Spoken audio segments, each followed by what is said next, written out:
The Democrat media complex just found a group of refugees that we're supposed to be furious about. But it's not who you think. It's not the million of unvetted border crossers coming from across the globe, or cartel members, or violent MS-13 gang members. No! The outrage today, well, we'll just let MSNBC explain. So the Trump administration, they're saying that essentially these white South Africans assimilate better, and they're also not as much of a security risk. That's really causing a lot of people to be appalled, frankly. And I also should tell people that this violence that they're talking about that are dealing with these Afrikaners, I've been hearing from people that say there is violence in South Africa, but it's affecting everybody of every single race, Katie. Now, MSNBC doubled down on this. Trump has virtually halted refugee admission in America for people fleeing war and famine in places like Sudan and the Democratic Republic of Congo. Back with Rick, Mark, and Eddie. Rick Stengel. Yes, it's so deeply and morally wrong-headed and repulsive. These are the descendants of the people who created the most diabolical system of white supremacy in human history, apartheid. They're not directly responsible for it, but it was a system that actually moved black people off of the arable land. So they inherited the land that the black people had to give up. It was called forced removal. It was something called a Bantustan policy, where they moved black people out of the cities and farmlands into these remote areas with non-arable land. I mean, it was just one of the most worst processes ever.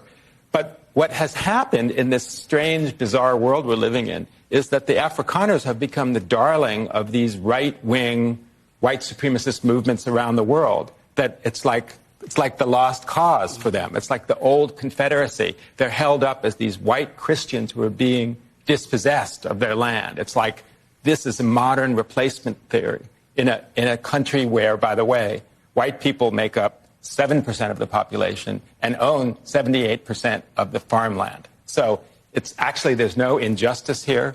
As you mentioned, it's taking places away from refugees who are really being crushed by authoritarian governments and military governments for these folks who have never had anything happen to them. I mean, Trump amazingly called it a genocide, one of the worst lies I've ever heard him say. There's just been a small handful of farmers that have been killed over the past 10 years. No land has actually been expropriated.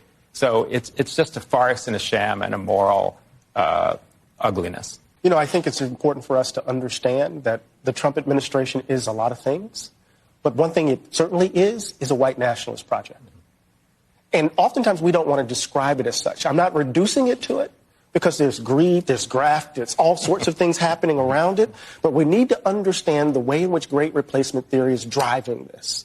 There's a sense in which the immigration policy is all about demographic shifts. There's a sense around the assault on voting rights and civil rights. It's all about who will have the decision-making power to determine who will run the country. And here, this idea that the republic must remain a white nation is evidenced in this move, which is so explicit that it cannot be denied. And so when we don't describe it for what it is, we become, in an ironic way, complicit in what they're doing. And CNN was no better. So what's the difference between the refugees that they're talking about here and those refugees? I could guess. I mean, I think everyone... They're white. They're white. Thank you. They are white. And I think, look, if that is how you feel, fine, then hold the line. But there are people all over the world, even people in this country right now, who are who have sought asylum, who are going through the process of asylum seeking, and have been detained by ICE and are being deported. There's also a genocide happening in the Congo right now that I don't see any Congolese being getting relief to come to this country. So there are Afghanis that helped us in Afghanistan that we have left behind. Even the last administration didn't do right by them. This administration can do right by them, but they are not, because it doesn't fit the narrative of the type of immigrants that we want in our country. And even saying, there is also a genocide happening in Congo. We got to be careful about acknowledging that there's not a genocide in South Africa. That's right. There is no genocide. No, of course, we're agreeing there. I mean, certainly there are white people in South Africa who have been victims of crimes. That happens all over the world. That certainly does not entitle someone to the level of persecution to be entitled to asylum in the United States. When we, as a nation, are turning away people, forget the woke stuff. I mean, literally people who assisted the United States military in Afghanistan are not being admitted to this country now in favor of white South Africans under some genocide narrative that is just nonsense. This isn't about policy, it's about narrative.